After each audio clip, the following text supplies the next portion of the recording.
రాజకీయాలు ఎలా ఉన్నాయి? పవన్ కళ్యాణ్ గారు పోటీ చేస్తున్నారు. మంచిగా ఉందన్న. ఆయన పోటీ చేస్తున్న వల్ల ఏమనిపిస్తుంది? మంచిదే, చాలా మంచిది.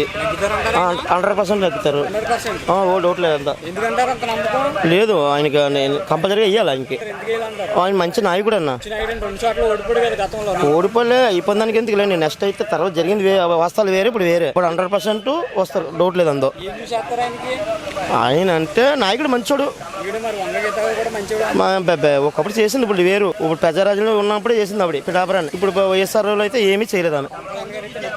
100% సార్. ఆయనకి వేయకపోతే వేస్ట్ ఇంకా మనుషులకి 100%. ఏం చూసేస్తారు ఆయనకి? ఆయన వ్యక్తి మంచోడు అండి, వ్యక్తివేగంగా మంచోడు, చాలా మంచోడు అండి. పిఠాపురానికి మంచి జరుగుతుంది అనుకుంటారు. చేస్తారు, 100% చేస్తారు. పవన్ కళ్యాణ్ గారు రావాలి, ఆయనకి 100% డౌట్ లేదండి. ఓ సూపర్. కోరుకుంటున్నారు పిఠాపురం. మొత్తం బాగుండాలి, 100% అన్ని సంస్థలు బాగుండాలి. ఆర్థిక సాయం లేకుండా ఉన్న అందరి పట్టు ఉండాలి. చేస్తారైనా మెజారిటీ వస్తుంది అనుకుంటున్నారు. బంపర్ మెజీ వస్తుందండి. అందులో డౌట్ లేదు. చేయకపోతే వేస్ట్ అండి, బంపర్ మెజీ అయితే ఇంకా